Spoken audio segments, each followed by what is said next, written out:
नमस्कार दोस्तों, जय हिंद। स्वागत है आपका आपके अपने चैनल पाठशाला विद के में। जी हाँ दोस्तों, बिहार पुलिस का जो सीरीज मैं चला रहा हूँ, जो 1 अक्टूबर को जो पूछा गया है, तो उन सारे टॉपिक पर मैं फुल डिटेल में वीडियो बना रहा हूँ। इससे पहले मैंने आपको पॉलिटी में हाई कोर्ट करा दिया है। मैं बताया था कि अगली बार जब मैं सुप्रीम कोर्ट कराऊंगा तो उसको भी डिटेल में ही कराऊंगा। तो यह वीडियो जो है दोस्तों, यह केवल और केवल सुप्रीम कोर्ट से रिलेटेड है। तो एक चीज मान लीजिए, अगर बिहार पुलिस की तैयारी कर रहे हैं तब तो ये परफेक्ट है ही।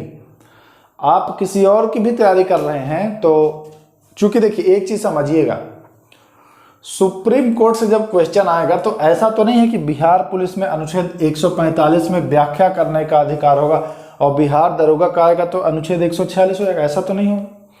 तो जिस भी एग्जाम में सुप्रीम कोर्ट से क्वेश्चन आता है उसके लिए ये इंपॉर्टेंट है, ठीक ना। फिलहाल मैं इस समय बिहार पुलिस की क्लास करा रहा हूं, इसलिए मैं इसको नाम दिया हूं बिहार पुलिस सीरीज का हिस्सा, है ना। तो बाकी अगर किसी चीज की भी तैयारी कर रहे हैं, बहुत लोग क्वेश्चन कर रहे थे कि सर क्या ये सारे वीडियोज जो हैं वो दिल्ली पुलिस के लिए होंगे सही? बिल्कुल होंगे। जीके और जीएस जहां पूछा जाएगा तो जीके में ये वाला काम आएगा और जीएस में जो साइंस पढ़ाते हैं वो वाला काम आएगा। तो जीके और जीएस आंसर नहीं बदलता है, एग्जाम बदलते रहते हैं, ठीक। तो समझ गए होंगे आप लोग। अब मैं शुरू करता हूं, शुरुआत से चलते हैं सुप्रीम कोर्ट से। देख लीजिए, पहले एक बार समझ लीजिए, इधर कुछ इंपॉर्टेंट अनुच्छेद हैं, इधर उनका प्रोसेस है, कौन नियुक्त करता है, कैसे क्या होता है, तो दोनों को अच्छे से समझेंगे। पहले हम लोग बात कर लेते हैं उच्चतम न्यायालय। इंग्लिश में अगर कहें तो सुप्रीम कोर्ट, है ना, या सर्वोच्च न्यायालय भी इसको कहते हैं, कंफ्यूज मत होइएगा, ठीक। उच्चतम न्यायालय को सर्वोच्च न्यायालय भी कहा जाता है। अगर बात की जाए कि उच्चतम न्यायालय का उद्घाटन कब हुआ है, तो 28 जनवरी 1950। पहला क्वेश्चन यहीं से आपका बन जाएगा, उच्चतम न्यायालय का उद्घाटन कब हुआ है, तो आप बताएंगे 28 जनवरी 1950।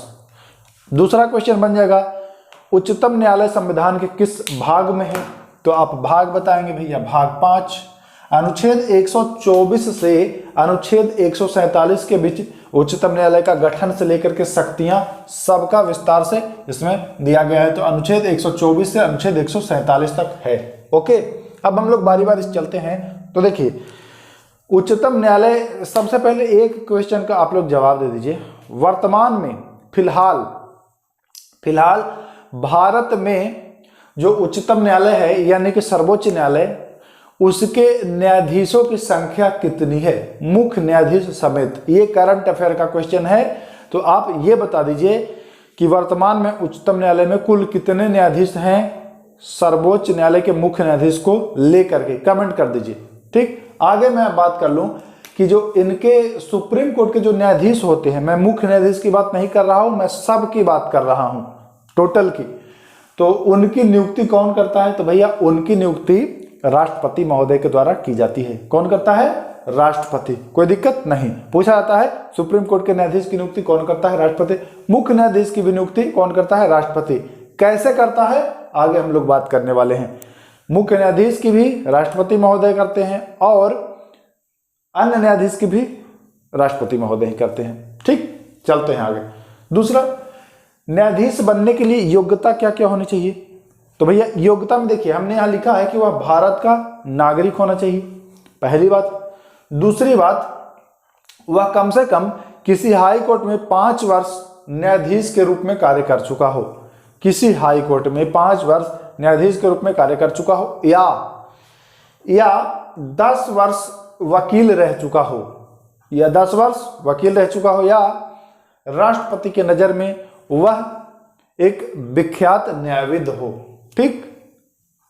ये चीजें जो है यह योग्यता में है, इस चीज को ध्यान रखना है, समझ गए। अब हम लोग चलते हैं कि सुप्रीम कोर्ट के न्यायाधीश का वेतन का निर्धारण कौन करता है, तो इनके वेतन का जो निर्धारण है वह संसद कौन करती है? संसद। कोई दिक्कत नहीं।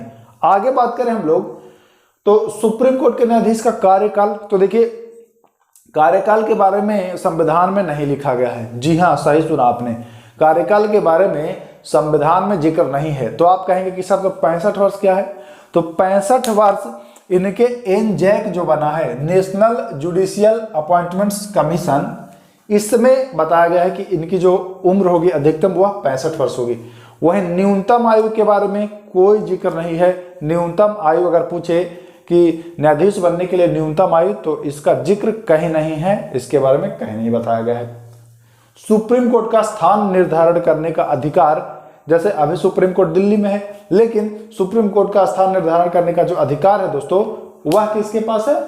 मुख्य न्यायाधीश, भारत के मुख्य न्यायाधीश के पास, यानी सुप्रीम कोर्ट के जो मुख्य न्यायाधीश हैं उनके पास यह अधिकार है। अगला चलते, नागरिकों के मूल अधिकार का गारंटर कौन है? बैंक में जाते हैं खाता खुलवाने तो एक गारंटर खोजता है कि नहीं? यहां पूछ रहा है कि नागरिकों के मूल अधिकार का गारंटर कौन है। तो भैया मूल अधिकार का जो गारंटर है वह सुप्रीम कोर्ट है और हाई कोर्ट भी है। हाई कोर्ट भी आपकी मूल अधिकार की रक्षा करता है, ठीक, ध्यान दीजिएगा। अब हम लोग चलते हैं, सुप्रीम कोर्ट की को प्राप्त अन्य शक्तियां, और भी शक्तियां प्राप्त है, यहां से भी क्वेश्चन पूछा जाता है। क्या पूछा जाता है? वह राष्ट्रपति, उपराष्ट्रपति संबंधित चुनाव विवादों का भी निपटारा करता है। अगर राष्ट्रपति के चुनाव में विवाद हो या उपराष्ट्रपति के चुनाव में विवाद हो तो इसका निपटारा कौन करता है? सर्वोच्च न्यायालय करता है और चुनाव आयोग से परामर्श लेता है उसमें, ठीक, ध्यान दीजिएगा, सर्वोच्च न्यायालय करता है। ये बहुत बार पूछा जाता है, ये वाला क्वेश्चन बहुत बार, ठीक। अगला, वह संघ लोक सेवा आयोग के सदस्य और अध्यक्षों के व्यवहार और आचरण की जांच करता है और आचरण खराब पाने पर राष्ट्रपति से यह अपील भी करता है कि इनको बर्खास्त किया जाए या हटाया जाए, ठीक। और इसको मानने के लिए राष्ट्रपति बाध्य होंगे। अगर ये राष्ट्रपति को सबमिट करेगा अपना रिपोर्ट तो राष्ट्रपति को हटाना पड़ेगा, ठीक ना। अब यहां से क्वेश्चन बन जाएगा कि लोक सेवा आयोग के सदस्य अध्यक्ष को कौन हटाता है? तो राष्ट्रपति तो हटाता है, लेकिन हटाने के पीछे किसका हाथ रहता है? तो सुप्रीम कोर्ट का, ठीक। चलते हैं आगे। वह पहले सुप्रीम कोर्ट के न्यायाधीश, वह पहले ऐसे कौन से सुप्रीम कोर्ट के न्यायाधीश हैं जिनके विरुद्ध महाभियोग का मामला आया था?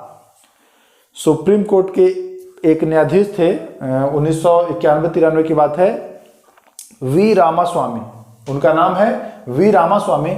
इनके खिलाफ महाभियोग की प्रक्रिया हुई थी, ठीक, हुई थी।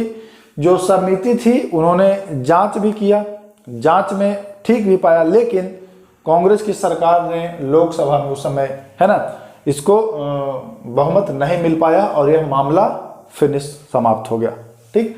तो पहले व्यक्ति थे वी रामास्वामी। अभी तक ऐसा किसी भी न्यायाधीश पर जो है वह महाभियोग की प्रक्रिया पूरी नहीं हुई है, यह बड़ी बात है, ठीक, ध्यान दीजिएगा। योग्यता हमने आपको बता ही दिया। अब हम लोग कुछ अनुच्छेद के बारे में चलते हैं जहां से क्वेश्चंस पूछे जाते हैं। देखते हैं क्या क्या है। अनुच्छेद 124, अनुच्छेद 124 में है सुप्रीम कोर्ट की स्थापना तथा इसका गठन, ठीक। अगर पूछता है तो बताएंगे भैया ये है। अनुच्छेद 124 के ए में है न्यायाधीशों की नियुक्ति प्रक्रिया, एनजैक, है ना, नेशनल जुडिशियल अपॉइंटमेंट्स कमीशन, ठीक, नेशनल जुडिशियल अपॉइंटमेंट्स कमीशन। यह जो है न्यायाधीशों की नियुक्ति प्रक्रिया जो होती है इसी के तहत होती है, एक कॉलेजियम पद्धति होती है ना। आपको पता है कि इनकी नियुक्ति की प्रक्रिया जो होती है वो कॉलेजियम पद्धति से होती है, लेकिन यह आयोग करती है, ठीक। आगे चलते हैं हम लोग अनुच्छेद 125 में। 125 में है न्यायाधीशों का वेतन, इनके वेतन के बारे में है। तो हमने बताया कि इनके वेतन का निर्धारण संसद करती है, ठीक, कोई दिक्कत नहीं। अनुच्छेद 126 कार्यकारी मुख्य न्यायाधीश की नियुक्ति। अच्छा, जब मुख्य न्यायाधीश अपने पद पर नहीं है या फिर बीमार हैं या कार्य करने में असमर्थ हैं तो उनके बदले उनके जगह पर कौन आएगा? तो कोई ना कोई तो आएगा ही। वही बताया गया है अनुच्छेद 126 में कि कार्यकारी मुख्य न्यायाधीश की नियुक्ति की जाएगी और वह कौन होगा? वह सर्वोच्च न्यायालय का ही एक वरिष्ठ न्यायाधीश होगा।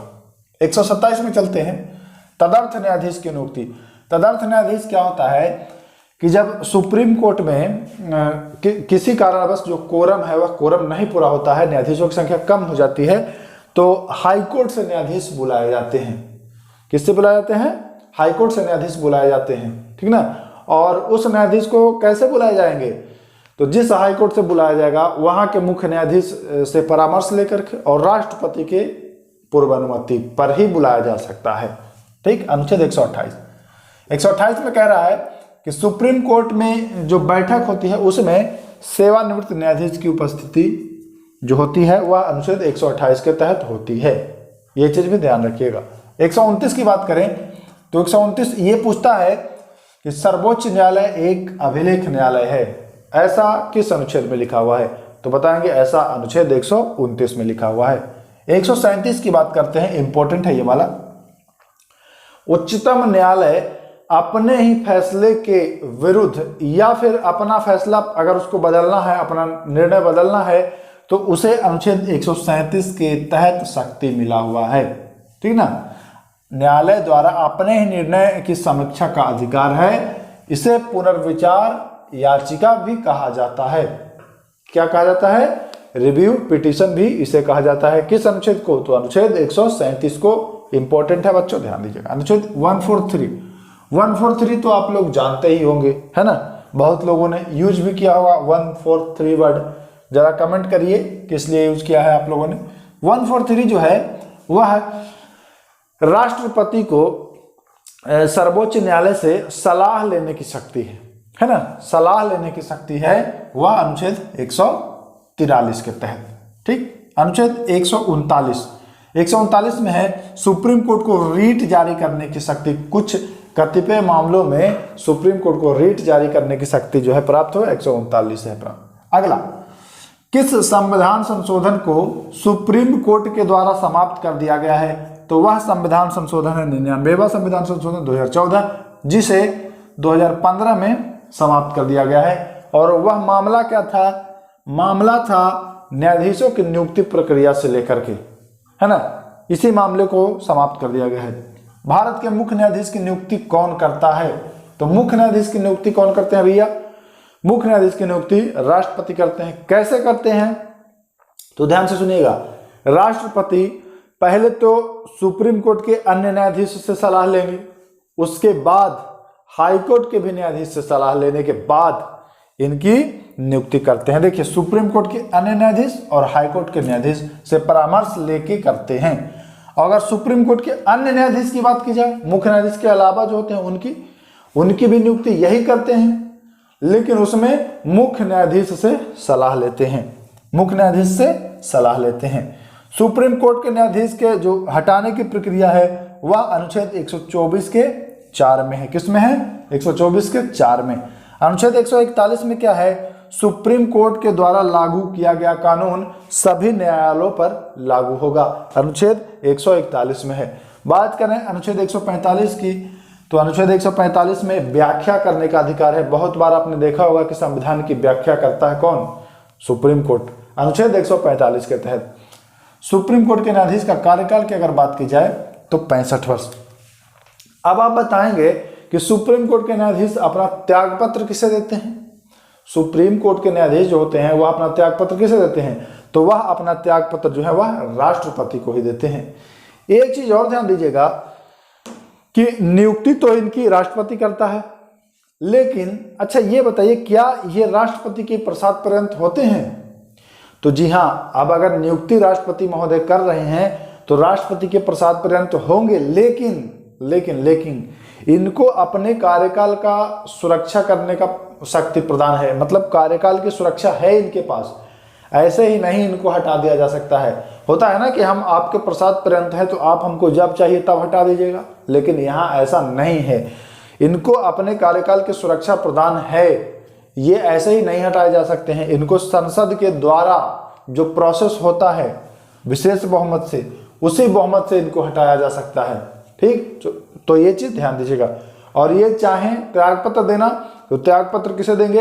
ये अपना त्यागपत्र राष्ट्रपति को संबोधित करके अपना त्यागपत्र देते हैं। इस बात का भी ख्याल रखिएगा। तो मैं उम्मीद करता हूं कि सुप्रीम कोर्ट से रिलेटेड सारे इंपॉर्टेंट पॉइंट हमने चर्चा किया है। अगर आप लोग चाहते हैं कुछ और भी इसमें तो कमेंट कर दीजिएगा, जो बचा खुचा रहेगा मैं किसी अन्य वीडियो के माध्यम से। देखिए, चूंकि अभी इसमें और बहुत ज्यादा गहराई है, लेकिन बिहार पुलिस के दृष्टिकोण से ही इसको मैं लाया हूं। तो जो मुझे इम्पोर्टेंट लगा उस सारे चीज़ों को मैं लेकर के आया हूँ। अब ये मत कहिए कि सर ये छोड़ दिए ये छोड़ दिए, जितना पूछा जाता है बिहार पुलिस में वो सब चीज़ आपको इसमें देखने को मिलेगा। तो उम्मीद करते हैं यह वीडियो आपको अच्छा लगा होगा। अगर वीडियो अच्छा लगा है दोस्तों तो शेयर कर दीजिएगा अपने दोस्तों के बीच। लाइक करने का मन होगा तो कर दीजिएगा, और अगर नहीं मन होगा तो कोई दिक्कत नहीं। फिर मिलते हैं नेक्स्ट वीडियो में। नमस्कार, जय हिंद।